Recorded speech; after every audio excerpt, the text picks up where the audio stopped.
The time has come. S15s are finally federally legal here in the USA, and we've got our first one, and it's this beautiful yellow Spec R non-aero S15. I pray to the gods of Nissan that wing doesn't go on the back of this thing.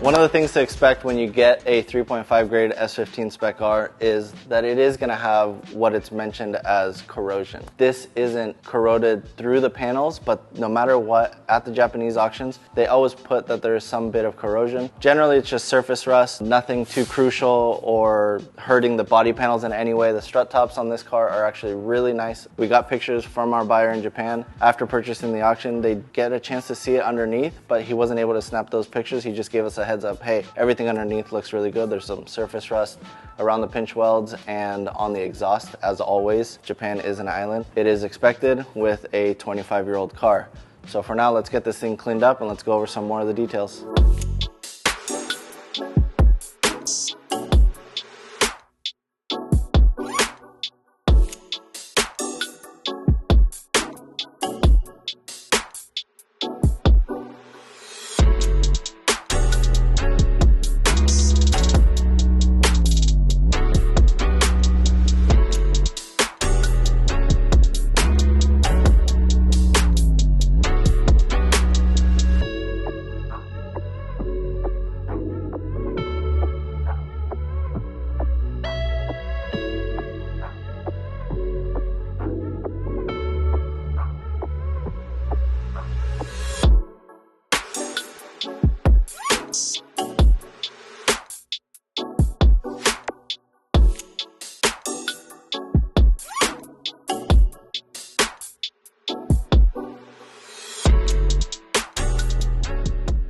One of the first things to look out for when you're buying an S15 through your buyer in Japan, you really want to pay close attention to rust-prone areas.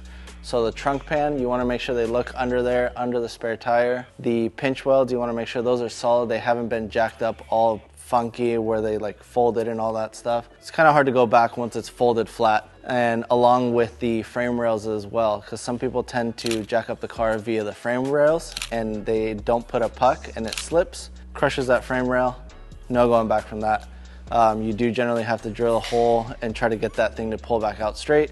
It's never back to original, and that's a huge issue. You also want them to check around the battery tray area because the battery acids and fluid from the batteries that tend to drip out will then go and corrode the metal that's underneath. If you are going with a front mount intercooler in the future anyway, you're likely to relocate or get a smaller size battery and run the pipe through that area, so you might be able to make a template and weld that up anyway. So that's not too crucial because generally when you're doing a front mount intercooler and going for high horsepower and doing bigger piping, you're going to modify that space anyway. So that's not terribly crucial, but the strut tops outside and underneath are very crucial points. It happens to get corrosion mostly anywhere unless it's in a climate controlled environment at all times or covered and just really well maintained in a closed warehouse. If there's any sort of elements and it's just sitting out there, it's likely to get some sort of corrosion. One of the areas that's most prone to seeing corrosion is actually near the rear subframe area. You really want to pay attention to those points also, because if it's been a car that's been covered up with undercoat because they wanted to prevent any further rusting, if that's already flaking, that means that corrosion is still happening underneath that undercoating process, and it's going to get worse. You're going to have to drop that subframe, clean the surrounding areas, make sure that everything's all good where the drop pins are for the subframe. And that was actually one of the areas that we had to pay really close attention to. I think it was on our JZX90 Mark II. It looked worse than what it was. Once we got the subframe off and we were changing all the mounts to the new Serial 9 setup, we could really see what was going on under those subframes. Luckily, we didn't have to do any preventative measures on that car, but that is also an area that you really need to pay close attention to. Generally, you want to make sure you have a really good buyer for you on your side in Japan. So you want to have an idea of what your budget is, the amount of kilometers you're looking at, what type of grade of a car you're looking at. Are you looking for an R car because you're going to swap it anyway? Or do you want a Spec S that is already swapped with the internals of a Spec R but that comes at a lower price point. That may be featured as an R car if it has any panels replaced. That generally gets you in an S15 a lot cheaper out of the gate, but you need to reach out to one of those importers and those buyers in Japan, such as Stacked Imports and Wolfram Motors. I think they're both based out of California, and they actually have been able to acquire quite a few cars for some local friends of ours as well. We have a really good buyer for us in Japan, and he is extremely thorough. He lets us know when he thinks, hey, this one's not good enough for what you guys want to do, but if you want me to bid on it anyway, just give me a max and I won't go beyond that. Jumping onto the interior of the car, they do have a different grading scale for the interior. If it has cigarette burns in the seats, or there's dash bubbling, or there's discoloration, as you can see on this S15 on the rear seats, because the package tray takes the blunt of all the heat from this car sitting outside, that'll change the grade of the interior. So they do have, from what I've seen so far, they do have an ABC interior, and if you have fading of the seats or the package tray or cigarette burns or dash bubbling, it gives it a lower grade. This car came with a lower grade mainly because of the fading and the discoloration of the rear seats. There aren't any cigarette burns that I've found yet. We haven't done a thorough detail on the inside. Super old school turbo timer. I've never even known one of those to exist. The dash is in great condition. It is not bubbling. Nothing's missing. Everything works. This thing still has ice cold factory AC, and the grade why it's so low is actually because of just that discoloration that you could see on the back seats. Something that's not that difficult to take care of. Guys like Alex at MST can really get you set up right and redo the package tray, have those grills either painted in new trim black or just get new speakers with its own grills, and have the rear seats reupholstered to match whatever seats you do in the front. So if you do like a Brid gradation pattern, then you can match it to the rear. It'll look really good. Hot boy tunes. Depending on who you get your car from, you're gonna want them to check out all the fluids and make sure that this thing has been regularly serviced. A lot of cars actually posted on the auction sheet from Japan says that service records are available. This car has been regularly maintained. We are able to do the Google Lens translate, James said. He was able to do on the documents, and it has been regularly maintained. Nothing big to mention, no timing chain issues, no clutch jobs, nothing, just regular fluids maintenance, and maybe like your typical steering stuff that goes by like a tie rod end or something like that. You could have your buyer out in Japan, if they have a shop and a lift available, they can check out that stuff for you before the car gets sent over, because these parts, some of them you do have to actually get from Japan, and it's a lot easier while it's over there to get that taken care of before it comes to the States, and then you have to order parts and wait weeks on end before you can tackle it and get it up to snuff for what you want. Pro tip: Google Lens, scan over your auction sheet, Japanese to English, do it.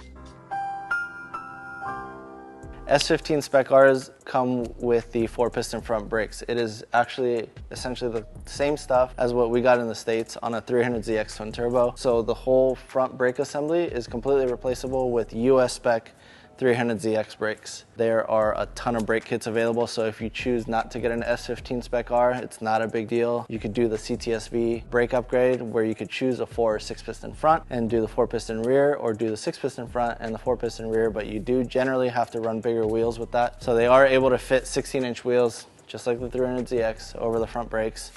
If you do the 6-piston brake kit, depending on which rotor you choose, anything over generally around a 13-inch rotor, you have to upsize to the 18-inch wheel. You can fit 13-inch rotors behind a 17, so a 17x9 plus 22 TE37 or Nismo LMGT4 wheel fits on this car with some alignment specs that are proper, and probably a slight fender roll and quarter cut, because it is quite aggressive for the stock body, being that the S15 is one of the narrower bodies. The S14 Zenki Kokis actually have a much better wheel fitment option out of the box compared to the S15. On my white S14 that I had too many years ago, almost 20 years ago, I actually fit 5 Ziggin FN01RCs, 17x9 plus 15 in the front and 18x10 plus 25 in the back. It was like the super concave face, didn't have to roll the fenders or anything, and it just fit and it works. You can't do that on an S15. You want to generally run a square setup just because it looks really good having the concave all around, or if you run a stagger setup and you run wide fenders and wide quarters, you have a lot more options to go when this thing gets widened.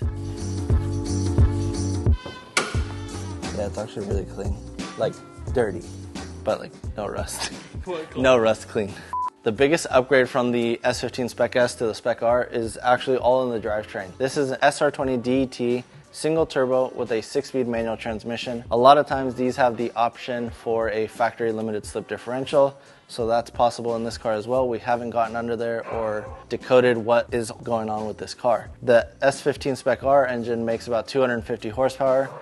Japanese horsepower, so it'd be PS as they rate it. This is a low port design because this has Nissan's version of variable timing. So this has got VTC, it has a VTC gear on the intake camshaft, and that controls some advancing or retarding of the timing on the intake cam, under load and under boost. The SR20 DT NA version, I think they have something similar to this, but it is, again, naturally aspirated, so there's no turbo. It runs off a distributor. There is an Altec version of the S15, and that is an NA, kind of a more strung out SR, but still naturally aspirated. Pushes it up to about 200 horsepower, whereas the stock Spec S engine I think is around 160, 170. And the Altec version comes with the same 6-speed that is in the S15 Spec R. So you get the NA lightness but response with a little bit more horsepower bump. Still no turbo, but you get that 6-speed short ratio transmission.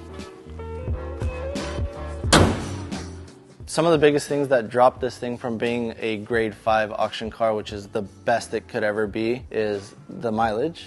So it's got a little over 200,000 kilometers, which equates to about 127,000 miles. Generally, those cars don't get you a higher grade than a 4. The headlight lenses needing to be replaced, and the mirrors and some of the paint on the car that needs to be color corrected, but more than anything, the mirrors are completely faded out and need to be fully resprayed before it's up to snuff to the rest of the car. It's done. No mods necessary. Just drive it. I like that. Just drive it. Wow. All right, that's going to call it for our S15 Spec R, which is actually no longer ours. On the next video, we're going to go ahead and take care of some of the issues that made this a 3.5 for the new owner. So that's the color correction, headlight lenses, mirrors, and some of that interior work. So we'll catch you guys next time. S15s are finally federally legal, so this is what you can expect when you try to get one. Oh, that's so fucking dumb. All right, S15s are finally, I don't like it. All right, so what you can expect to, all right, one of the first things to look out for on an S15, I didn't say first things first, so f you. Oh, so some of the cars that we, so, bitch. All right, so the,